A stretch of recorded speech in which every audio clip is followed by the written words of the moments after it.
The shoulder season in Waterbury and Stowe, Vermont is a mellow time of year. Even the cows and deer look baffled when we stop for a photo opportunity. Locals love it, a breather between the crush of skiers and the summer crowds. What we call busy is if there are 3 cars lined up at the stop sign where you have to nod at someone and take turns. The big story in Stowe right now, will the new bridge connecting the village to the mountain be done by Memorial Day? The owners of Stowe Craft Gallery are excited about the new bridge. Trucks crossing the old rickety span rattled their store just feet away.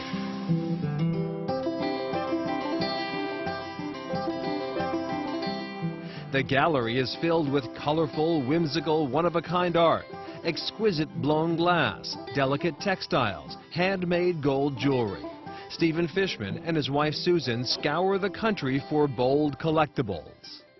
Everything we have is made by artists who are working in their studios like craftsmen used to do work who made everything in America before. So we have probably 30 or 40 different Vermonters, and we also have work from hundreds of people all over America.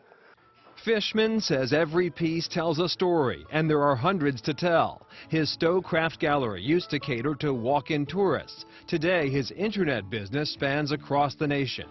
Vermont is its own brand, and this being the Green Mountain State, there are hand-woven hammocks for lazy afternoon naps, silk screens of cows galore, and sculptures that double as dishes for man's best friend.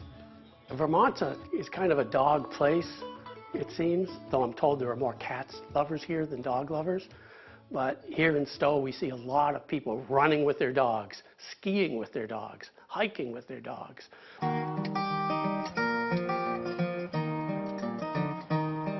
Back in Waterbury now, we're off to visit a brewery that's revered like a shrine by beer geeks. The Alchemist makes 2 brews, but it's their Heady topper that prompts near hysteria each week when a new shipment is released to stores in a 30-mile radius.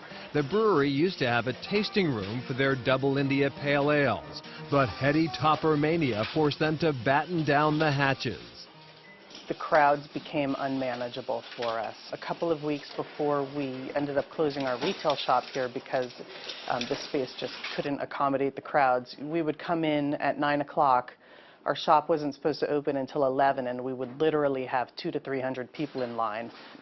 It was insane. The insanity started when the Beer Advocate, the online Bible of the brew world, rated Heady Topper #1 in America. IPAs, let alone double IPAs, can be too hoppy and bitter for some beer drinkers. But this magic formula, which founder John Kimmich concocted over 2 decades, knocked it out of the park. The experts scoring Heady Topper a perfect 100. It is intensely hoppy. I want that very rich hop flavor in there. I love the aroma flavor. I want it very drinkable. I want it approachable. I'm not going to dumb it down for the masses. I want to bring them up along for the ride where I want to take it.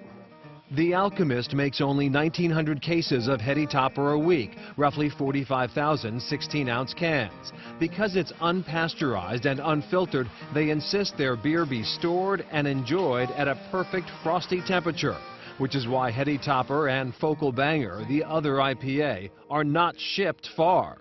So we have total control over our beer. We package it, it's put into our refrigerated trucks, we deliver it, our driver puts it into the cooler at the retail store, and it's sold that day. So if you're buying Heady Topper from one of our retailers, we can guarantee it was brewed within 3 weeks before and that it's fresh. So how can you wrap your hands around one of these silver vessels of golden goodness? The Alchemist posts a schedule online showing where and when the beer will be available. Mercifully, they're about to break ground on a second plant that will have adequate space to quench their thirsty fandom. It's going to be another production brewery, and we're going to have retail space. We're going to have a property that is actually sized and meant to receive the volume of people that we started to attract. What the beer has allowed us to do is what we take the most pride in, you know, taking care of our employees, taking care of our community, and that definitely drives us to keep moving forward, expanding in a responsible way.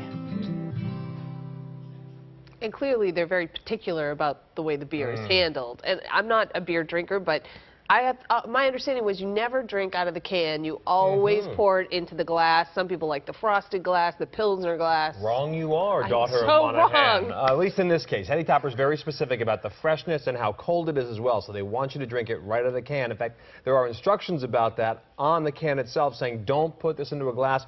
Restaurants don't bring you a glass. That is the way they want you to have it. Not inexpensive. $14 for a four-pack of 16-ounce cans. But if you get it, if you find it, drink it out of the can. There you go. Ben & Jerry's employee, Amy Weller, says, don't call them fans. They're fanatics. We were flying into Boston, and we had 4 hours, so we rented a car so we could come.